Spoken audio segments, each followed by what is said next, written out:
Well, good evening, First Baptist Church of Jasper, Georgia. I'd like to welcome you again tonight to Bible study as we encounter another parable of Jesus. This was found in Luke chapter 14.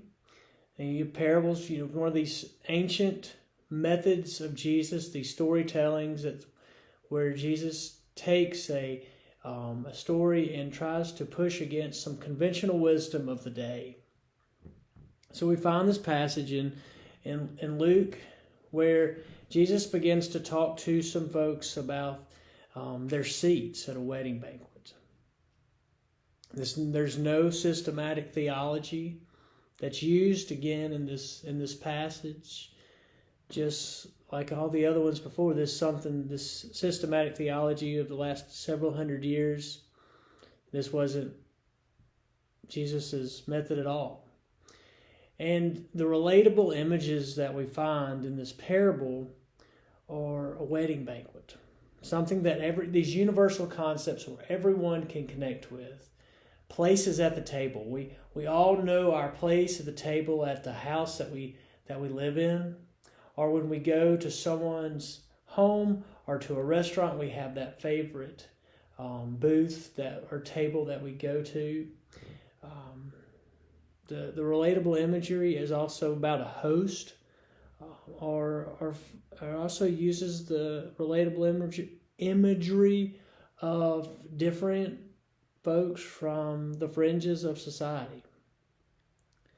So let's go ahead and read the first few verses to kind of just jump into it. This is in Luke 14, verses 7 through 9. We'll go through those. When he is Jesus, when he noticed how the guests chose their places of honor, he told them a parable. He said, when you're invited by someone to a wedding banquet, do not sit down at the place of honor, in case someone more distinguished than you has been invited by your host. And the host who invited both of you may come and say to you, give this person your place. And then in disgrace, you would start to take the lowest place. So it's kind of like Jesus waited for everyone to come in the room, everyone to sit down, and of course they came and sat down at their places where they felt that the most important, sat at the certain places, and it kind of flowed down. And so Jesus began to get up and say, okay, now that you're seated, I want you to think about where you're sitting. And I want to give you a new perspective on it. And he begins to talk about the seats at the table. And he notices where each of the ones sat and how they chose their seat. And as he begins to give these instructions about the seats at the table of where to sit, he says, don't sit at the place of don't sit at the place of honor. So imagine the reaction. I mean, these were probably some pretty important people sitting in these seats of honor. He says, but don't sit in them. And they're probably thinking, have you lost your mind? And these folks who are these folks of honor who are sitting in these seats of honor at this banquet are probably thinking, Jesus, this guy, he doesn't know etiquette. And also, Jesus in this passage said, as you begin to rethink where you sit at the table, I also want you not to get too comfortable. Because as you sit down, I want you to always know that you might have to get up and move to make room for someone else. And move to the lower end, to the seats, I guess you would say, were not as exciting. It's kind of like when you gather for a family celebration. And you have your adult table and you have your children's table. And so everyone is told where to sit. And there's often those children who want to go and sit at the adult table because they want to feel like they're adults. So just imagine these folks listening to this story of Jesus, giving them instruction about, okay, don't sit where you usually sit, and be willing to give up your seat. And that's hard for us to do. We have our seat that we want to sit out based on how important we feel, plus, especially if we're a honor. It's a place, if someone has asked us to come and be with them. All right, so let's go on to verses 10 through 11. It says, "But when you are invited, go and sit down at the lowest place, so that when your host comes, he may say to you, 'Friend, move up higher.' Then you will be honored in the presence of all who sit at the table with you. For all who exalt themselves will be humbled, and those who humble themselves will be exalted." So here's more instructions. He tells these guests, don't go into the seat that you feel like you deserve, the one that's the most important, and you're the most important person there. Go to the seat down at the lower end. Go to the kids' table. Go to the in-laws' table. And sit down there. And then maybe you might be invited up, but don't go walking in there thinking too highly of yourself and that you need to sit at the front or at the head of the table. And he talks about this of humbling yourselves, you may come out better. Let's go to verses 12 through 14. He said also to the one who invited him, "When you give a luncheon or a dinner, do not invite your friends or your brothers or your relatives or the rich neighbors, in case they may invite you in return, and you would be repaid. But when you give a banquet, invite the poor, invite the crippled, the lame, and the blind, and you will be blessed, because they cannot repay you.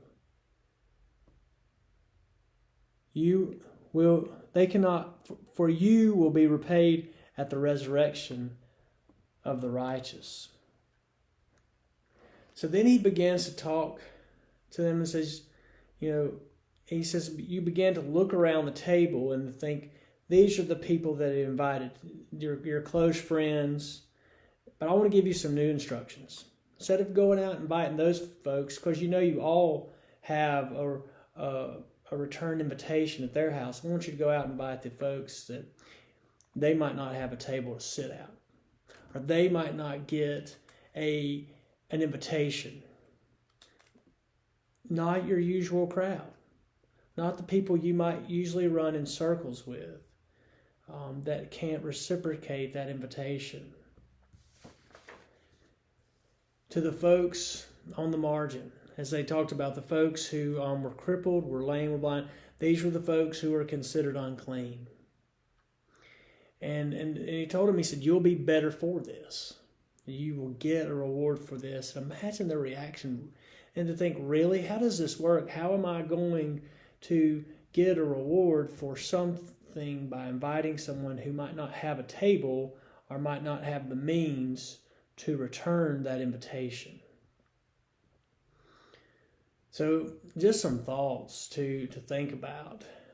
That, this wedding banquet, this imagery of seats, this meal, this dinner, this was a metaphor for the kingdom of God, where Jesus talks about this throughout the Gospels, that this table was kind of signifying that God has a table for all and that welcomes all, no matter who they are. And the ungenerous mind often doesn't like this idea of this wedding banquet. We all want our seat at the table. We all want to invite the people who will repay us, opposed to the people who can't. And so the ungenerous mind often likes to set boundaries, likes to set limits who can come to the table.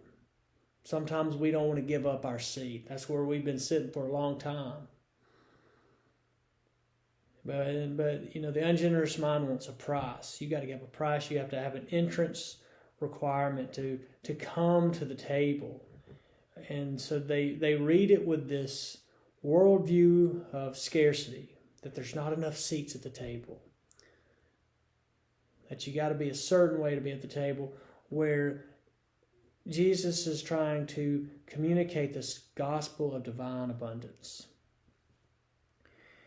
In this passage, you can look back at Matthew chapter 22, and there's a banquet type wedding parable in Matthew, where Luke uses the poor, the lame, or the crippled, the lame, and the blind. And in Matthew, he talks about the good and the bad. And in the ancient Near East, this perspective of when you were crippled, when you were lame, when you were blind, that said something about your character. You were bad. You were not moral. And right here in this passage, Jesus was trying to communicate that morality wasn't a ticket to the table. And so that all were welcome, that God invites all to the table. And so you have to wonder, as these parables that Jesus told, they were always trying to challenge some conventional wisdom of the day. And what that might have been in the first century, if we begin to think about that. What was he challenging that? And you have to begin, as we read it several thousand years later, what conventional wisdom is it challenging us today? Do we have enough space at our table? We all want to fellowship and reach out to those people who fellowship and reach out to us. There's this back scratching that goes, you take care of me, I take care of you, opposed to making place at the table. And being humble enough to move, to say, hey, this is my seat. No, if it means someone else coming to understand who God is, this God of love, then we should be able to make space for that person. So chew on that passage a little bit more. Read about it. And just see what you see. Come to it. Read between the lines.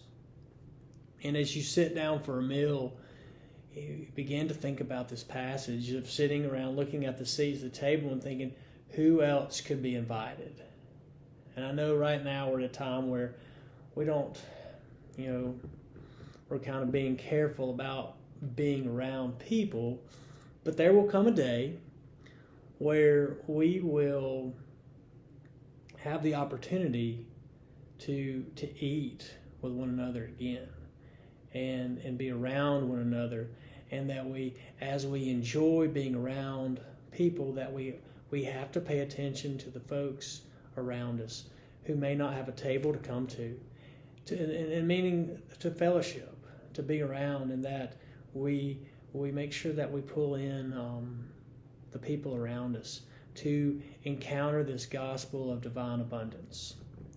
So thanks for joining with me tonight. I hope you have a good evening, and I look forward to seeing you next week as we finish out the final parable of the week. It's the parable of the lost sheep. So I will see you later.